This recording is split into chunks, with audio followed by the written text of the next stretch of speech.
everybody. Time once again for another matinee on which we talk about new movies. Now, this one is one that just dropped on Shudder. Came out in 2020. I don't know like a great deal about where it came from or where it premiered or anything like that. This one is called Confessional. Now, this, I'm going to say, like, right from the outset, this is going to be, like, a divisive movie because I don't know if I would call it a horror movie per se. I'm going to call it an experimental mystery type thing. And it's got, like, a very theatrical sort of vibe. It's almost kind of like a stage play in the way that it is. I think that's where the script came from. Maybe. Now, the woman that wrote this is her first full-length feature, Jennifer Wolfe. The guy that directed it, Brad Gottfried, was, this is his third movie, I think. So I'm going to say that if you're not into, like, experimental horror movies, or if you like more, like, traditional type of horror movies, then you will probably hate this. But I actually found myself, like, really engrossed in it. Like I said, it's kind of a mystery story. I've seen it compared to the Netflix series 13 Reasons Why. I also got kind of like an Agatha Christie kind of vibe, or, you know, something like that, where it's very dialogue heavy, and it pretty much all takes place in one very small, like, location. In this case, like a soundproof booth. You know, it cuts back and forth to, you know, a few other locations, like in flashback and things like that, but not very often. So pretty much the whole movie is just like various characters talking to the camera in like a confessional booth, and like as their conversations go on, you learn more and more about the situation at hand, because what the whole premise of the movie is that this is set at an unnamed college. I believe it's unnamed, and there have been two very high-profile deaths on campus. One of them is a girl named Amelia, who is a videographer, and she was working on a, you know, kind of a video project of doing, like, confessionals. So she has all this dirt on people. Like, she has all these people talking about their deepest secrets and everything like that. She ended up dying from a drug overdose, even though she'd never done drugs or anything, and that was ruled a suicide. And then there was another student named Zach, who was like a champion swimmer, and he had died in a swimming pool. He had drowned in a swimming pool, and he also had drugs in his system, and that was ruled an accident. And then it seems like there were 6 people, I think it was 6 people, who were friends, you know, lovers, acquaintances, whatever, of these 2 people in varying capacities. And an unknown person has drawn them all to this confession booth, you know, threatening them with blackmail because of all of the stuff that Amelia, like all the dirt that Amelia had on them, and is like, you have to come here and confess what you know about these 2 people's deaths, or I will release all this information. And you don't find out who is behind all of this until the end. So this is almost kind of like a meta film within a film, because they kind of portray it as a film project, but then it's actually a movie as well. You know what I'm saying? So far, Jenny's pretty much knocked it out of the park. This is a great description of the movie. Yeah. And I would say, you know, just based on this description, if you're a regular listener, you guys would know that I couldn't stand this movie. Yeah. I couldn't stand. Very dialogue heavy. Well, it's pretty much all dialogue. There dialogue. are no, I mean, and I'm going to say right now, if that sounds like something you would hate, then don't watch it, because it's, you know, you're not going to like it. Look, coming from the theater, you know what I mean? I have an upbringing early on in the theater. This screenplay was a play. Yeah. This is something that you did live. And live, I think this would have been really good. Yeah. What works live on a stage, man, is fucking, you know, very different from what works in film. In cinema, you want a bunch of different locations. You want action. You want, you know what I mean? You want to see stuff happen. And that doesn't really happen in this movie because of the constraints of the screenplay. I mean, there can be great movies all set in one location and one thing. I mean, look at Alfred Hitchcock's Rope, for example. But you also got to look at it. That was another era of cinema. Yeah, true. Those people came from a background of fucking vaudeville and live performance. So those audiences are a lot more tolerant to that kind of storytelling in film. Nowadays, this shit doesn't fly. You know what I mean? Unless it's a kind of a person that's into this. Yeah. There is a certain genre, you know, like this movie will make money. It'll probably make more than its budget back. Yeah. You know, and because it's you know, it's a low budget movie. I mean, it's nicely shot though. It's nicely shot. Like it really is. It doesn't look cheap in the slightest. It's got good acting.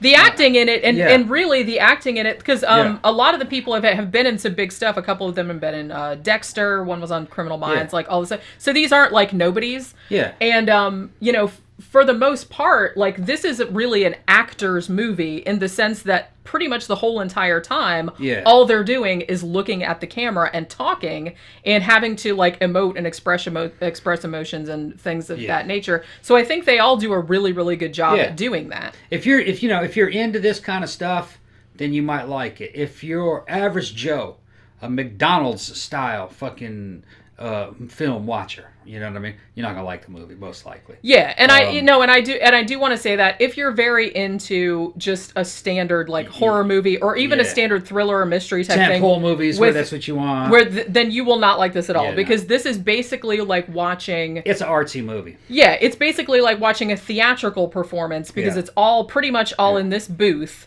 And it cuts back and forth between these various people, and like various revelations like come out slowly as each of them talks. Yeah. And you know what I mean? And then like later on there's a mystery about who's like engineered all of this and stuff. Yeah, like if I were watching it, live, a live performance in a theater, you know what I mean? It would have had a totally different vibe. It gave me that impression though. And I will say that, you know, as anybody that watches this regularly knows, I'm like a lot more tolerant of I don't like everything, but I'm a lot more tolerant of different types of film styles. So I'm just kind of like, I kind of really got into, because at first I was hesitant and I was just like, man, is the whole movie going to be like this? But then as everybody started talking and as more like details about the story and about the deaths and stuff started to come out and how like everybody related to each other and stuff, I kind of got more into it. So I got like really invested in what was going on in everyone's story. But this is something where you really have to listen to everybody's dialogue and the connections between everybody and stuff like that to really get the most out of it. So this is one that you really need to like give your full attention to. And I'm almost kind of the opposite. I think as I get older and as time goes on, I become less tolerant of movies. I actually personally believe it's a dying genre. A lot of genres of art have died. Like, you don't hear people do epic poems anymore, maybe somebody does. Yeah, but it's not real popular. I'm sure somebody still writes something. People aren't really paying to go and see people recite poetry anymore. And eventually movies will go that way. I think really what's replaced them has been video games. Well, yeah. All right. Because it's an interactive. It's interactive. Sure. And in the future, movies will be something, that's kind of virtual reality. You'll feel like you're there. There is a story, and maybe you have some input in the story. Maybe there's a damn AI computer fucking, taking readings off your brain and fucking computing what would be the most optimal story for this particular person. So everybody experiencing the movie has a slightly different story. Well, you can see how they're really trying to do like really rudimentary stuff with that. Like Black Mirror tried to do with Bandersnatch, like where it was kind of like a choose your own adventure. Right. Like, as you were watching it, you could make decisions for the characters and then the story would go a different way. Yeah. So I can see things going in that direction. There's a whole generation of kids growing up on interactive video games. Why the fuck do they want to hear somebody else's story? They want to make their own story. They want to make their own story. Which in a way is kind of cool. You know what I mean? But there are classics, you know what I mean? Like, I'll go back to fucking Carpenter. The Thing. Carpenter's version of The Thing. That's something that everybody should see. I believe. Same thing with, like, Escape from New York, the very first one. There's all kinds of classic movies. But every art form kind of has a fucking half-life, if you ask me. You know what I mean? And film I think its days are numbered. They'll eventually be like something you stream on demand. There'll be good ones. There'll be a lot of bad ones. Like Marvel, they made some good ones. They made a lot of money with that. Also, I've just, as I've gotten older, I've become less artistic, I think. That's a shame. Yeah. Well, I look at movies as more like a vehicle to make money, even though I'm not involved in the money-making process. I'm watching it thinking, I wouldn't have invested in this movie. I'd be losing my ass right about now. That's what I was I think that way now, you know what I mean? Like, or I see a movie, I go, this movie kind of sucks, but they would buy that. They'll buy the hell out of this movie, I can tell, I don't like, I guess because I'm an artist myself, so I don't like approach things that way necessarily. Like I can tell, like, if I see a movie and it's like really blatant kind of cash grab or something like that, then I'm probably not going to like it. Yeah. I mean, and I was talking to somebody a little bit about in the YouTube comments, because we were talking about Ouija Shark and how, you know, he was saying that he really liked like these kind of just low budget. Yeah, I like him too. Like crazy. And I was like, I like him too. And it's like, well, the thing about it is that if you can tell, they're not really trying to make money necessarily. It's just they want, I mean, maybe they are, but maybe that was like a secondary consideration. They just wanted to have a good time. They wanted to make a funny movie. They wanted people to see it, obviously. But, you know, I think that comes across when, even if you do want to make money on it, it comes across if like it's something that you really wanted to make, or you had a good time making, or you're enthusiastic about the subject matter. I can differentiate. A tentpole movie has to it involves a lot of money. It has to sell to a wide range of people. That's got to be McDonald's. Yeah, okay. That just has to please everybody. Right. A fucking low budget movie, to make that good, it's got to be something gourmet. It's got to be targeted, you know, to a particular audience. Right. And when in a situation like that, you don't want too many cooks in the kitchen. You want the movie to be the vision of maybe one or two guys. Yeah, and that's it. That's kind of what I like. And I like those. Yeah. I do like those. Like Ouija Shark, I was entertained. Yeah. Because I could tell that it was the vision of maybe one or two guys. They were fucking with me. You know what I mean? They're trolling me through the movie. I'm laughing, and they're laughing. Well, yeah, they just wanted to make a goofball. They're not taking it seriously, and I'm not taking it seriously. Yeah, and that's totally fine. Yeah, that's just totally fun. As long as we got like some entertainment value out of it, then it's all good. I'm actually more apt to enjoy a dumbass movie like that than to watch something that's really like high-minded and artistic.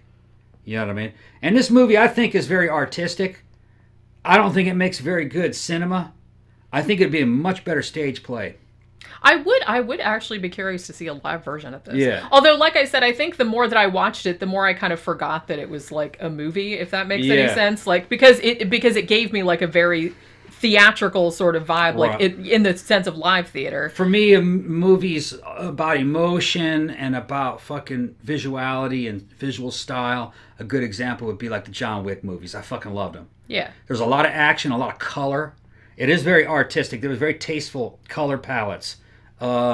Just the effects that they did, like somebody thinks something or says something and words would come up, or just shit like that. You know what I mean? I thought that's really how you do an action movie. To me, that's perfect cinema. Yeah. You're sitting there and you're going on a ride and you're watching it and you're invested in the characters and you're going places with the characters. That's what I like. Yeah. And you don't have really a sense of going anywhere with these people.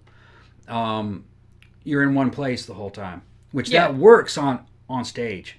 Yeah. Because, you know what this reminded me a little bit of, and I think I don't know if we ever reviewed it formally, but I think I talked about it maybe on one of the sidetracks or like a long time ago on Halloween when I was recommending a bunch of movies. This reminded me a little bit of that movie Circle, where everybody was trapped in that one room and like they had to like vote on who was going to get electrocuted or killed or whatever. So it's very much, or it almost like The Platform or something like that we reviewed a while back, where it's kind of like just a staged kind of like enclosed area. And it's almost kind of like a really not I can't think of the word that I want to use, but it's just kind of like this really enclosed kind of thing where everything happens in this one place, you know what I mean? The contrived, that's the word that I was looking for. A very contrived like situation. So that's a little bit what this one was like, because it was almost kind of like meta in the sense that it was like an art installation, like inside a movie kind of thing. So like I said, if that sounds like something you would dig, I'm not going to recommend it to everybody, but if you like that type of thing, if it sounds like something that would be cool, then you would probably like it, because the acting is really excellent. Like I said, it looks nice even though it's all like just in one area. Yeah, I do have to give it that. The acting was very good. Yeah. I really couldn't keep track of the story too much because I didn't really care. Well, there was a lot of tendrils and stuff. Of stuff and it gets to the point I'm like, fuck it. You know what I mean? This is just going to be in this room. I don't care. You know what I mean? So I check out of shit like that pretty early. Yeah. But other people get drawn into it. Yeah. And I definitely was, because I got like really interested in what was going on and like what this person was going on, because everybody had like shit that was going on behind the scenes that kind of came out later on that was like related to these two people dying. It was competently shot. Yeah. And sound was good, the production was good, everybody looked great, there was good acting in it. It's just the format of the movies just wasn't for me. That's Yeah. all. Yeah, and like I said, that's going to be completely up to the individual. Yeah. But if it sounds like something you would dig, like I said, it's on Shudder. They just put it up there like a week or two ago. So if you want to check it out, then go on Shudder and check it out.